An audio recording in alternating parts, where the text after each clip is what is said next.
ರಾಜ್ಯದ ವಿವಿಧ ಜಿಲ್ಲೆಗಳಿಗೆ ಕಾನೂನು ಮತ್ತು ಸುವ್ಯವಸ್ಥೆಗೆ ಧಕ್ಕೆಯಾಗುವ ಅಪಾಯ ಇರುವ ಹಿನ್ನೆಲೆಯಲ್ಲಿ ಪ್ರಮೋದ್ ಮುತಾಲಿಕ್ ಅವರ ಪ್ರವೇಶಕ್ಕೆ ಜಿಲ್ಲಾಡಳಿತ ನಿರ್ಬಂಧ ವಿಧಿಸಿದೆ. ಮುತಾಲಿಕ್ ಅವರ ಭೇಟಿಯನ್ನು ನಿಷೇಧ ಹಾಗೂ ಹಿಂದೂ ಪರ ಕಾರ್ಯಕರ್ತರ ಮೇಲೆ ಪ್ರಕರಣ ದಾಖಲು ಮಾಡುವುದನ್ನು ಖಂಡಿಸಿ ಶ್ರೀರಾಮ ಸೇನೆ ಕಾರ್ಯಕರ್ತರು ನಗರದಲ್ಲಿಂದು ಪ್ರತಿಭಟನೆ.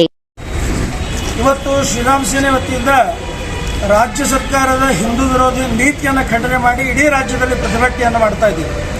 ರಾಜ್ಯ ಸರ್ಕಾರ ಕಳೆದ 6 ತಿಂಗಳಿಂದ ಏನು ಬಂದಿದೆ, ಹಿಂದೂಗಳನ್ನ ಹಿಂದೂ ಸಂಘಟನೆಗಳನ್ನು ಹತ್ತಿಕ್ಕುವಂತ ಕೆಲಸ ಮಾಡ್ತಾ ಇದೆ. ಇವತ್ತು ಇದೇ ಹುಬ್ಬಳ್ಳಿಯಲ್ಲಿ ಕಾರ್ ಸೇವಕರ ಮೇಲೆ ಇಲ್ಲದಂತಹ ಕೇಸುಗಳನ್ನು ಹುಟ್ಟಾಕಿ ಅವರನ್ನು ಬಂಧನ ಮಾಡುವಂಥದ್ದಿರ್ಬೋದು, ಬೆಂಗಳೂರಿನಲ್ಲಿರ್ಬೋದು, ದೊಡ್ಡಬಳ್ಳಾಪುರದಲ್ಲಿ ಆ ಗೋಮಾಂಸವನ್ನು ಹಿಡಿದಂಥವ್ರ ಮೇಲೆ ಕೇಸ್ ಹಾಕಿ 48 ದಿವಸ ಬಂಧನ ಮಾಡಿದ್ದಿರ್ಬೋದು. ಈ ರೀತಿ ಅಲ್ಲದೆ ನಮ್ಮ ಶ್ರೀರಾಮ ಸೇನೆಯ ರಾಷ್ಟ್ರೀಯ ಅಧ್ಯಕ್ಷರಾದಂತಹ ಪ್ರಮೋದ್ ಮುತಾಲಿಕ್ರ ಮೇಲೆ ಚಿಕ್ಕಮಗಳೂರು ಹಾಗೂ ಶಿವಮೊಗ್ಗದೊಳಗೆ ನಿರ್ಬಂಧವನ್ನು ಮಾಡಿದಂಥದ್ದಿರ್ಬೋದು, ಹುಬ್ಬಳ್ಳಿಯಲ್ಲಿ ಕೇಸು, ಹೀಗೆ ನಾನಾ ರೀತಿಯಾಗಿ ಹಿಂದೂ ಕಾರ್ಯಕರ್ತರನ್ನ ಹಿಂದೂ ಸಂಘಟನೆಗಳನ್ನು ಗುರಿ ಮಾಡಿ ಇವತ್ತು ರಾಜ್ಯ ಸರ್ಕಾರ ಮಲತಾಯಿ ಧೋರಣೆಯನ್ನು ಮಾಡ್ತಾ ಇದೆ. ಈ ಒಂದು ಕೃತ್ಯವನ್ನ, ಈ ಒಂದು ಸರ್ಕಾರದ ನಡೆಯನ್ನ ಉಗ್ರವಾಗಿ ಶ್ರೀರಾಮ ಸೇನೆ ಖಂಡಿಸ್ತಾ ಇದೆ.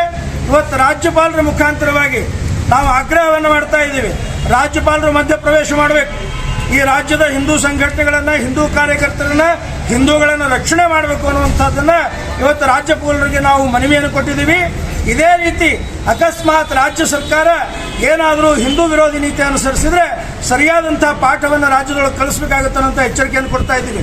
ಇವತ್ತು ಹಿಂದೂ ಕಾರ್ಯಕರ್ತರು ಅರೆಸ್ಟ್ ಮಾಡ್ತೀರಿ, ಕೆ ಹರಿಪ್ರಸಾದ್ ಎಂತ ಹೇಳಿಕೆ ಕೊಟ್ಟಿದ್ದಾರೆ, ಅವ್ರ ಬಗ್ಗೆ ಯಾಕಿಲ್ಲ? ಪ್ರಸಾದ್ ಅಬ್ಬಯ್ಯ ಅವರು ಬಾಯಿ ಬಂದಂಗೆ ಮಾತಾಡ್ತಾ ಇದ್ದಾರೆ, ಅವ್ರ ಮೇಲೆ ಕ್ರಮ ಇಲ್ಲ. ಆದರೆ ಇವತ್ತು ಹಿಂದೂ ಕಾರ್ಯಕರ್ತರನ್ನ, ಹಿಂದೂ ಸಂಘಟನೆಗಳನ್ನು ನೀವು ಈ ರೀತಿಯಾಗಿ ನಡೆಸ್ಕೊಳ್ಳೋದನ್ನು ನಾವು ಸಹಿಸಲಿಕ್ಕೆ ಸಾಧ್ಯ ಇಲ್ಲ.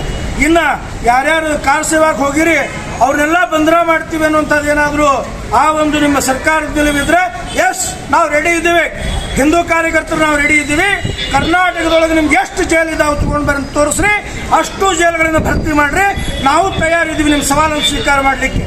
ಈ ರೀತಿ ಹೆದರಿಸಿ ಹಿಂದೂ ಸಂಘಟನೆಗಳನ್ನು ನೀವು ಮುಗಿಸ್ಲಿಕ್ಕೆ ಸಾಧ್ಯ ಇಲ್ಲ ಅನ್ನುವಂಥ ಎಚ್ಚರಿಕೆಯನ್ನು ಇವತ್ತು ರಾಜ್ಯ ಸರ್ಕಾರ ಕೊಡ್ತಾ ಇದೆ.